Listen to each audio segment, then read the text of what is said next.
ఆదామవులు వారు చేసిన పాపాన్ని బట్టి వారికి మరణం వచ్చిందా లేదా? ఆ పండు తినదినము నిత్యముగా చచ్చదు అని ప్రభువు చెప్పాడు. ఆ పండు తినదినము నిత్యముగా చచ్చదు అన్నారు. వాళ్ళు తిన్నారు, చచ్చిపోయారా? చచ్చిపోలేదా? వారు శారీరకంగా అయితే బతికున్నారు కానీ ఆత్మీయంగా చనిపోయారు వాళ్ళు. ఆ పండు తినదినమున నిశ్చయంగా చచ్చదు అన్నాడు.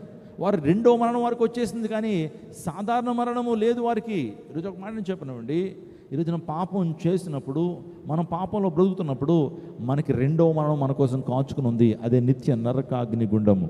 ఈరోజు యేసుక్రీస్తు ప్రభు యొక్క రక్తాన్ని మన యొక్క హృదయ ద్వారాలకు మనం రాసుకుంటే, పూసుకుంటే మరణ దూత మనల్ని దాటిపోతుంది. ఏంటి ఆ మరణం అంటే? రెండవ మరణము. ఏంటి ఆ మరణం అంటే? శాశ్వత మరణము. నేను ధైర్యంగా చెప్పగలను, ఈరోజు నాకు సాధారణ మరణము, ఫిజికల్ డెత్ నాకు రావచ్చు ఏ రోజుకైనా సరే. రేపు రావచ్చు, ఎల్లుండి రావచ్చు, లేకపోతే 10 సంవత్సరాల తర్వాత రావచ్చు, 20 సంవత్సరాల తర్వాత రావచ్చు. ఏదో టైంలో మనం ఈ లోకాన్ని విడిచిపెట్టాలి. కానీ యేసయ్య యొక్క రక్తాన్ని నా యొక్క హృదయ ద్వారబంధాలకు పూసుకున్నాను కాబట్టి నాకు రెండవ మరణము లేదు. అదే నిత్య నరకాగ్ని గుండము. అగ్ని ఆరదు, పురుగు చావుదనేటువంటి ఆ యొక్క భయంకరమైన మరణము నాకు లేదనే విషయాన్ని జ్ఞాపకం చేస్తున్నాను.